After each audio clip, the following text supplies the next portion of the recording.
I'm Sarah Wilson, and you're listening to the Roots and All podcast.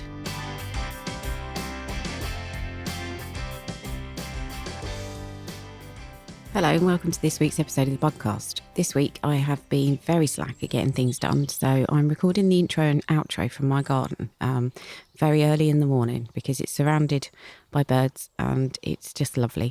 So please forgive me if I'm a bit less, if I'm a bit more echoey and there's noises in the background. But this week I'm speaking to John Walker, and John's a multi-award winning writer and his bio's really too interesting and detailed to go into here. So I urge you to look at his website, earthfriendlygardener.net, to find out more.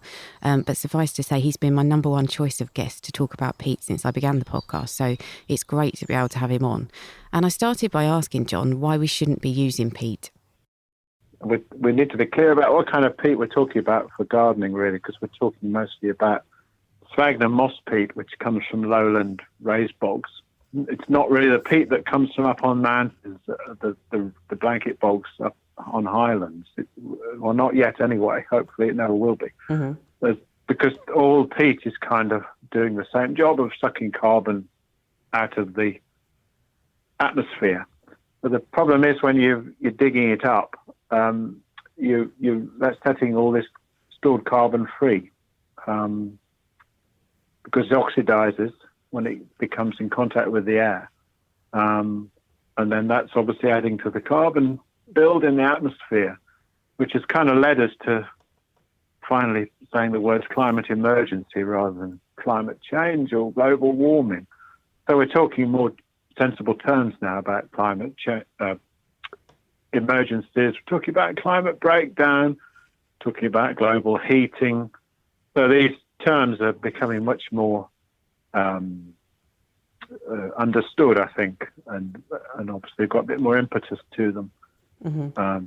Because the word emergency is kind of fairly self-explanatory.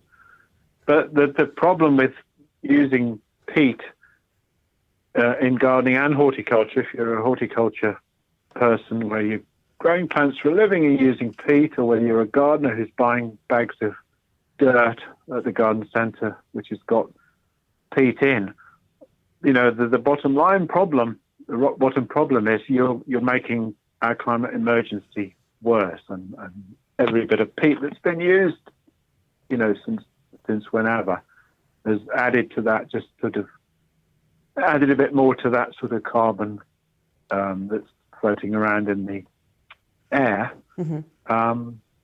And then there's the sort of more physical damage that's done, because if you're buying peat-based compost, or you're buying plants that are grown in peat or peat-based compost, then you're kind of contributing to that problem. Even if you don't know you are, it's not all willful, but you're kind of wrecking nature. That's how I kind of see it now. Mm-hmm.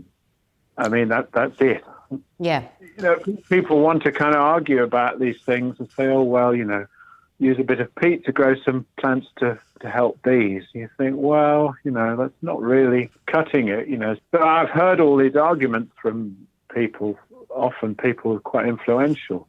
They've sort of tailed off a bit recently. It's quite interesting because I think they realise these, what I would call the pro-peat pundits, they've seen that modern quality peat-free composts actually do cut it now. There are lots of growers running their businesses without any peat.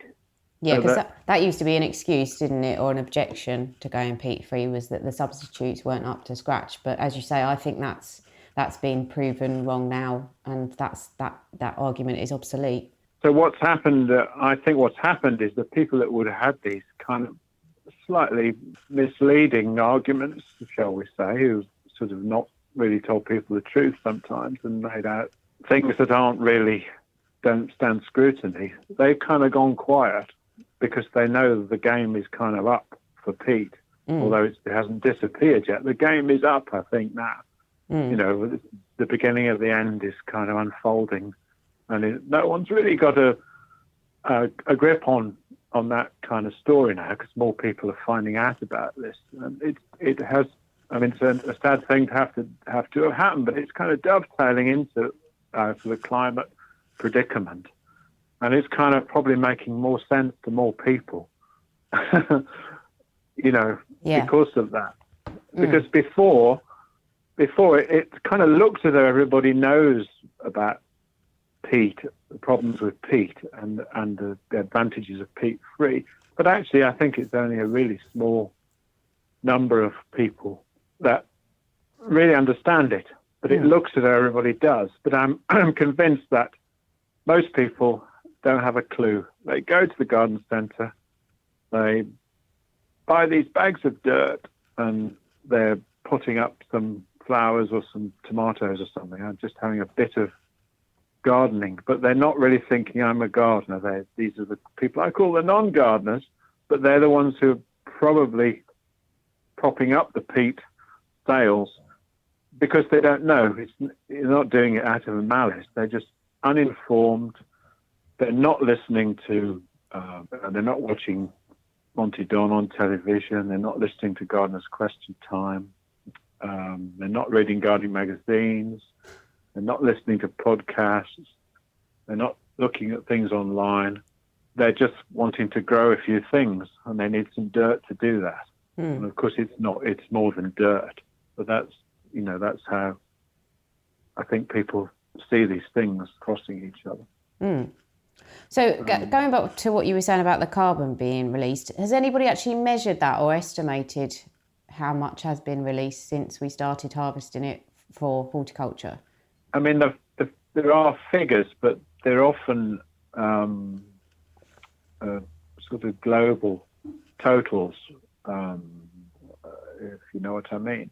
Because I'm guessing this isn't just a UK problem, is it? This is a worldwide problem. Oh gosh, issue. No, it's the sort of peat problem is called a kind of global. I mean, a lot of the sort of peat is found in the northern hemisphere, and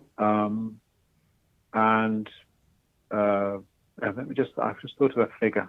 I think peatlands in total across the planet cover about 3% of the world's surface, but they hold about 30% of the carbon that's sort of stored in the soil, in the ground, in the dirt. Right. So they're kind of small on area, but huge on capacity. And are we importing peat or are we exporting it? How does that work? For gardening, horticulture in the UK, some is still mined in this country, mostly in Scotland, as far as I can tell. Some comes from Ireland, the sort of mid parts of Ireland. There are huge sort of peat mining operations there. And we get some from places like Estonia. Those European countries, they have big reserves of sphagnum peat. Yeah. So it does come from different places. And there was talk at one time, I haven't heard this recently, that the attitude is, of course, if we need something, we get it. So there was some talk of, if we can't do this, get it from here and there. People were saying, we'll just get it from Canada, which has got huge peat reserves, sphagnum peat, which is mined for the American sort of compost industry. Yeah, that's quite terrifying. I was just wondering, as you were talking, I was thinking, obviously, people naturally think of compost, but are there other applications in horticulture? I'm just thinking of one specifically. I mean, you can buy a bag of sphagnum moss and you can use it for floristry, for example. So is there anything else that you can think of that it's hidden in, or where you might not be aware if you're a consumer, where you might not be aware that you're purchasing it? Mostly we're going to come across it in garden compost. That's where we're going to.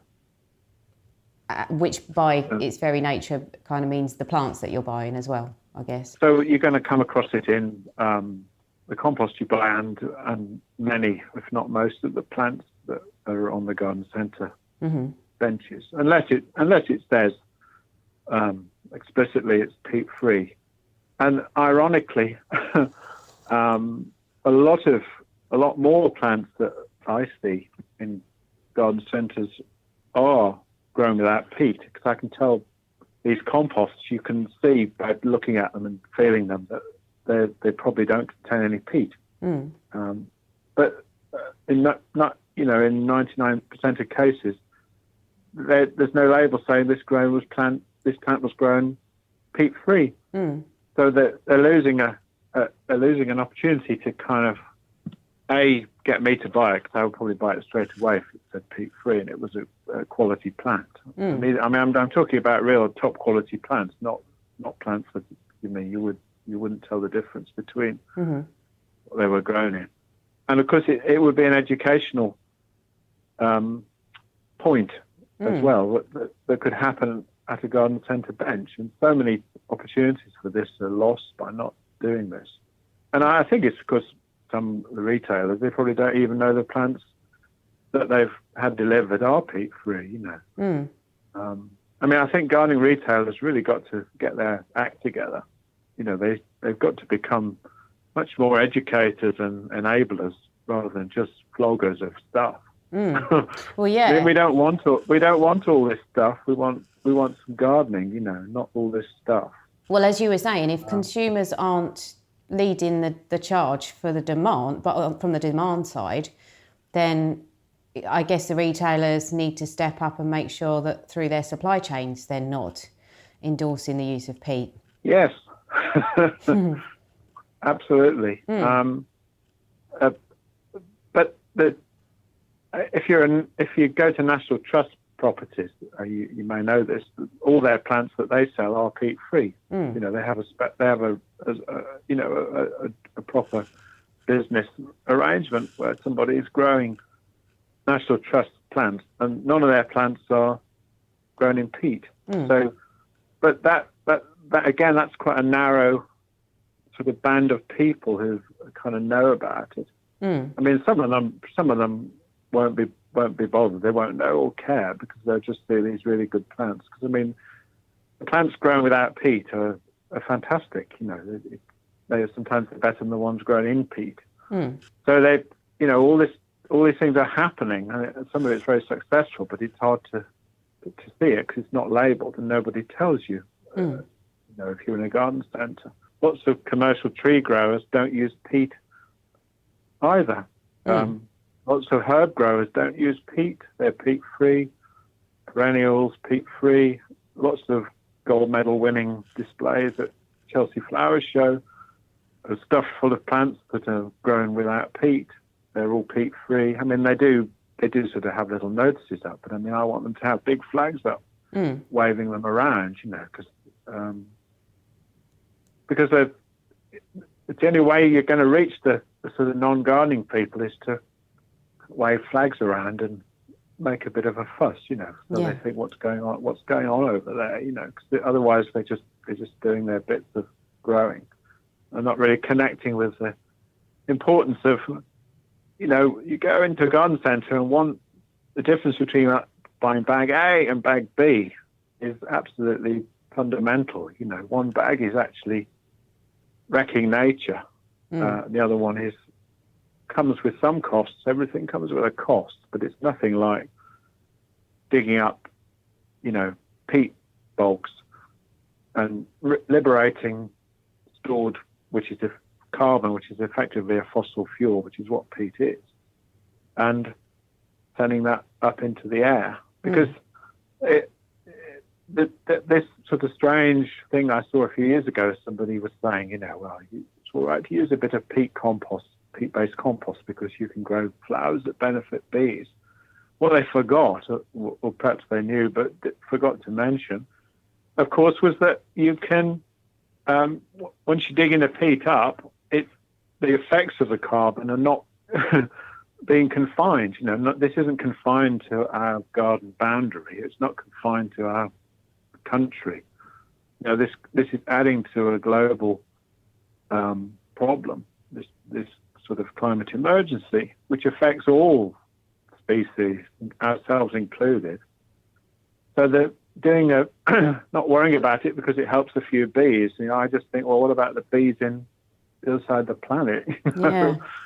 because they might be, or the people on the other side of the planet, because it's all feeding into making life tough for people who are, in many cases, least able to sort of push it back against it. So. Right, yeah, well, that's the thing, isn't it? I don't live on a floodplain. I live in a comfortable society with plenty of money, so I can move if there's a problem, or, it's that kind of attitude where, oh, I'll be all right if something happened. But like you say, there's not many people in that lucky position, so we do need to be mindful about everyone.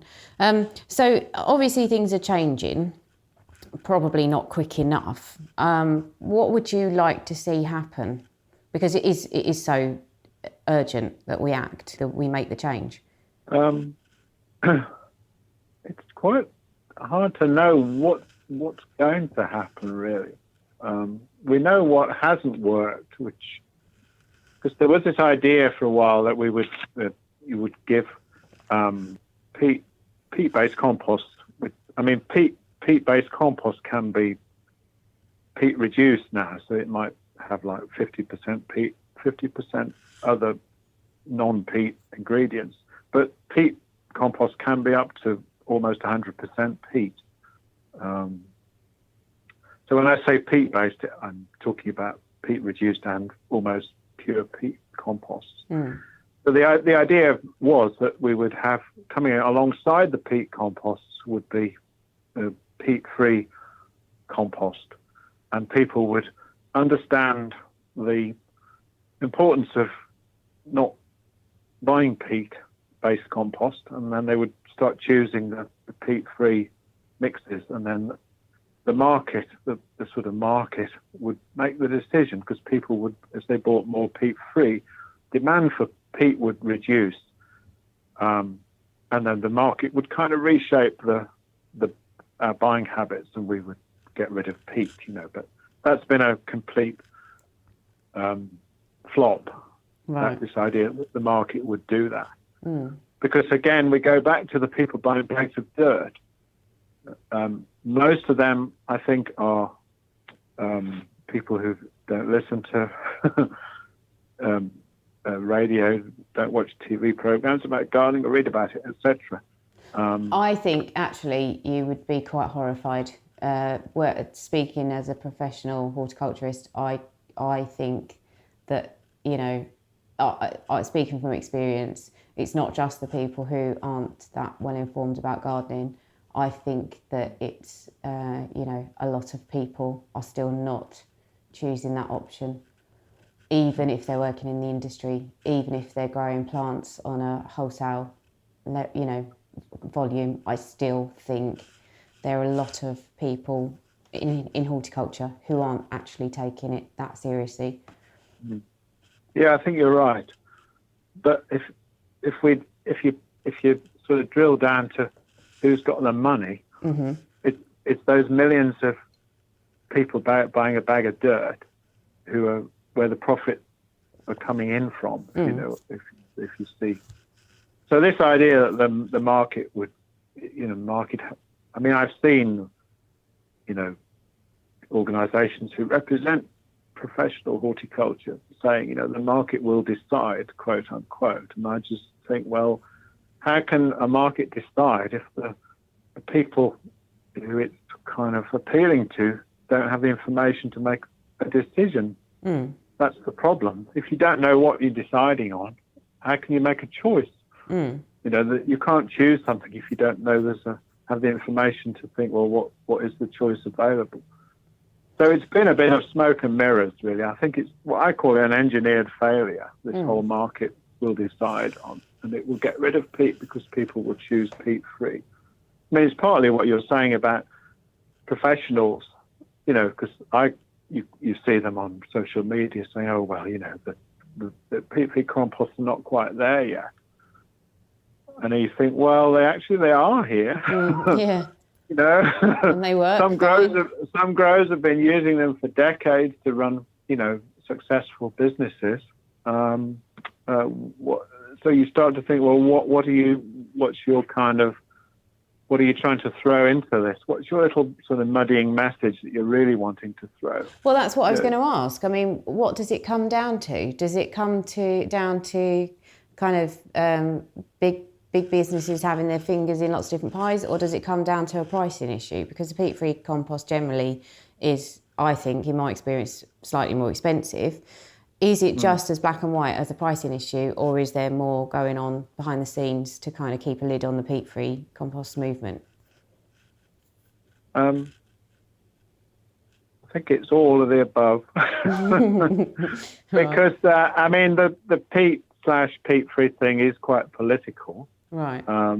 People don't like to think it is, or because it's sort of politics has worn us all out. So surely it can't be political, a gardening thing like that. But I think it is. Right. Because I mean, there are lobbyists from the sort of horticultural trade quite regularly meeting with ministers to lobby for things like peat and pesticides.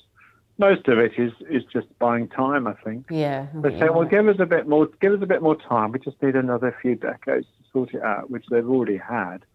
And now they're on about, they want more time, this deadline for the start of next year for no more sales of peat to gardeners in England. That was anyway. It was only an England only thing. That was ditched ages ago quietly. And now we're talking about 25-year environment plans. You just think, well, you want a quarter of a century more now, to sort this out. So presumably, if you've got a business where you're producing compost and you've got your nice little revenue stream, somebody comes along and says to you, you've got to take peat out of that particular mixture. Is there enough alternative products for all of these manufacturers to sort of suddenly go, okay, fine, we're going to take that out, we're going to replace it with something else, and that's going to be what we do from now on? Is it just that they've stuck their head in the sand for so long that they've not considered alternative supply chains, and that actually that, is that a genuine problem for them, or is it just a thing where they're going, oh, we can't really be bothered to explore, alternative ingredients? I think you probably have to ask some of them that question.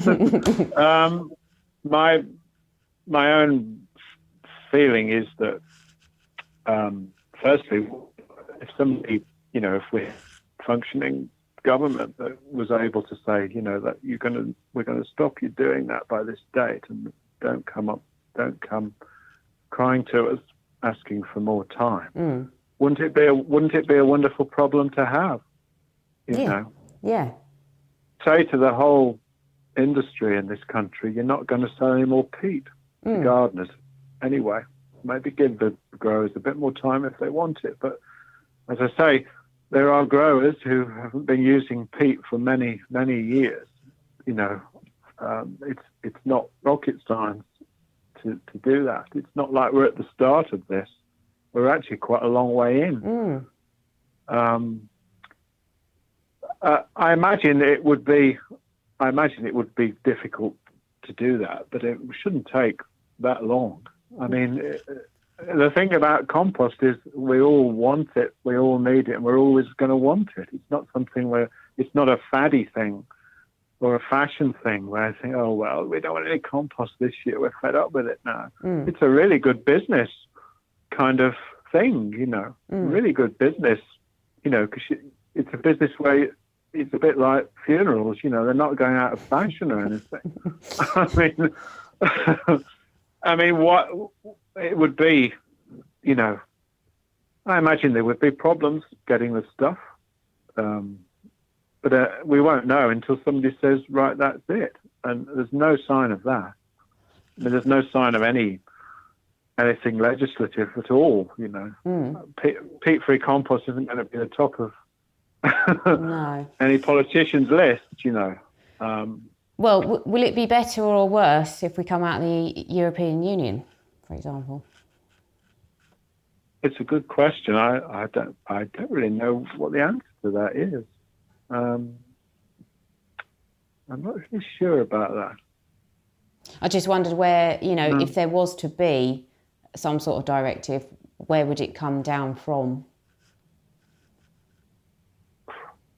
in this country, I think, a government would have to look at where we are with the world around us and what's happening to it. And, I mean, we've just had the Committee on Climate Change, which is a government advisory body, has actually said in the last few weeks, one of its things it's recommending to sort of start to try and pull our personal carbon emissions back is to use peat-free compost. Isn't that amazing? Yeah. That they actually used that work phrase in their sort of announcements. Yeah. I don't know how widely it's reached the wider world, or whether any gardening magazine has dared to cover it in a news story. But yeah, I'm not sure about that from some stories I've neither heard. am I. Yeah. But what worries me about that is that it's putting the onus on the individual, and my issue is always that individuals, yes, do make up, I don't know what percentage, but obviously a large percentage, but then so does the industry as a whole. So, it's all right for me to go and buy 2 bags of compost a year or, 6 and be peat free, but that's no good if I'm going to nurseries and buying, £100 worth of plants and they're all grown in peat. Yeah. And I don't know how you regulate that when plants are crossing borders like they are at the moment. We buy most of our stuff in this country, I think, from Holland. Do we need to demand that they start growing peat-free? Where does it kind of end? You can see why it's such a mess, I suppose. Yeah, well, it is a mess. Yeah, I mean, it's like, modern life is a mess. It's too complicated, really, to just pull a few wires out and think it'll be all right. It's like going to one of those BT junction boxes and not knowing anything about it. Somebody opens the door and says, "Here you are. There's a problem right in there. Can you sort that out?" Yeah. I mean, life is very complex. Although kind of world around us is doing what it normally does, it's struggling a bit. I think if we were outside the EU, I guess, I'm no expert in these things, that we could say, we're not going to bring any plants in that are grown in peat. But I think it'd be a real battle. Yeah, so do I. Lots of wailing business people. I can just hear them now. Yeah, we might find that our choice of plants shrinks quite a lot as well when they tell us to get on our bikes. But it's a good point about the pushing this back to the individual to solve the problem. You're absolutely right. That we're way beyond that point, really. This is what happened. This is what didn't work with the market, with the sides thing. Because people can only make choices if they're informed. Yeah. And most of the people I absolutely believe buying bags of dirt aren't informed. So the whole thing is just kind of self-cancelling. It doesn't work. No. And it's partly down to people like me, because I think we just haven't got the message out there. But it's down to everybody like me, whether you're just sitting here on a sort of dull day in June, or whether you're on the TV on a Friday night, or you're on the radio on a Sunday afternoon. But you don't hear, there's a few notable people who are talking about it, but most of them are not. Where are they? I think they're not allowed to. I think, honestly, it's not. There's nothing stopping them talking about buying a bag of peat-based compost is actually.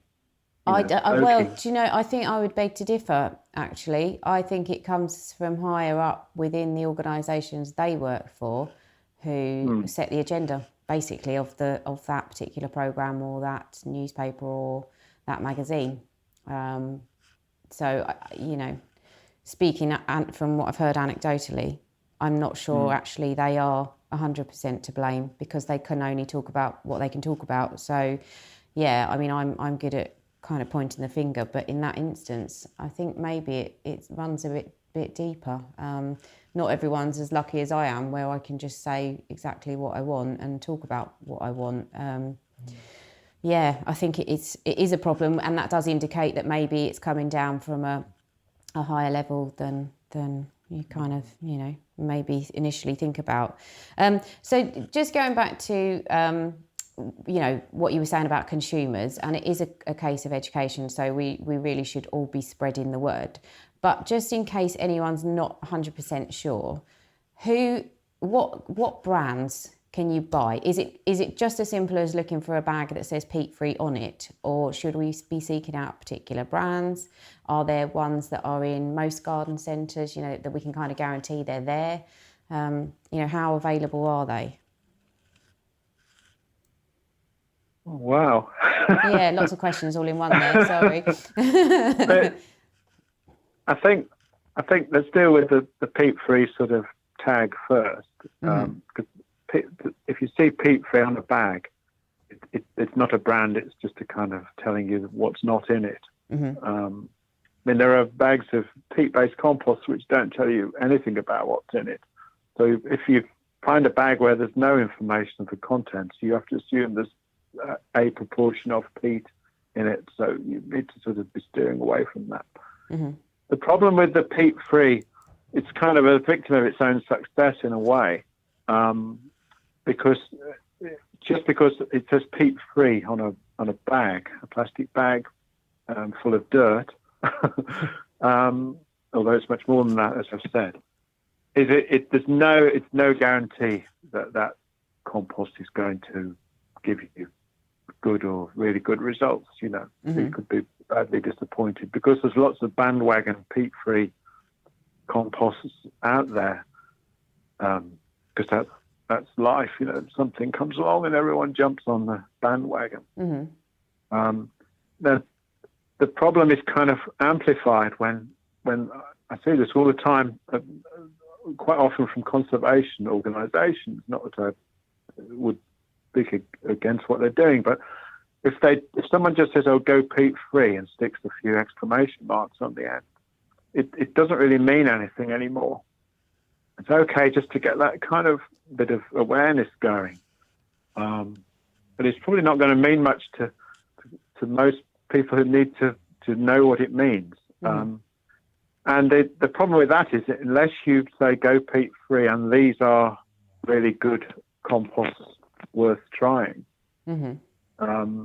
people will just go and they'll see peat free, and it might be some fairly sort of ropey stuff at a big store, and it probably won't be very good. And if you're kind of new to gardening and you're kind of all fired up to do this because you're kind of starting to understand it, you might get really kind of indifferent results, shall we say, or really bad results, and then you'll think, well, that wasn't much good, and that you'll just go and buy. You might just end up buying a bag of peat-based compost because you sort of gave up with that peat-free stuff, So I keep saying to people, and they don't like it, some of them, if you're going to say go peat-free, can you put a comma and then add, what brands we know more or less are going to give people good results in their gardens, because that's what people want. So the three I'm trying to steer people towards are the Dalefoot compost. They make wool compost in Cumbria.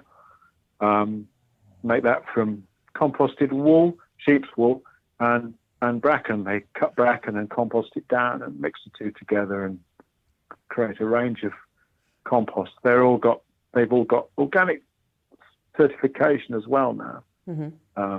They're not probably what you want if you're a vegan because of the wool thing. It depends how strict you're feeling about yourself. And then fertile fibre. Yep. Their composts are all made from coir. They've got a coir base, which is coir is the sort of grainy, dusty stuff that comes off coconut shells. That's just collected up, and it does have to come here from overseas. But that's another good one. And their Silver Grow range, which is made from bark, wood fibre, and coir, and they've got a whole range now. And Silvergrow in especially has won numerous Which Gardening Best Buy awards for compost. Mm-hmm. So and that's the one that's used. I'm pretty sure I'm right in saying this, most widely by professional growers. Right. Okay. They have big trucks of it, deliver it in big bags to their nurseries. Okay. So if you're buying that Silvergrow, you're actually buying a professional grade peat-free compost. Interesting. And these three have stood the test of time. They're kind of proven to work. Over a long period now. Because the other thing is, it's not as far as I'm concerned, my job is to tell people the kind of truth mostly, and to steer them towards things that I know I've tried myself, that I know is going to give them good results. I can't it's no good in me just saying, "Oh, go peat free," with an exclamation mark. That's not somebody like me doing their job properly anymore. We've got to gear up on that and actually steer people towards the things that work. Yeah. Because if they don't, they'll just think, well, that was a bit of a waste of my time and money, and I'll just go and buy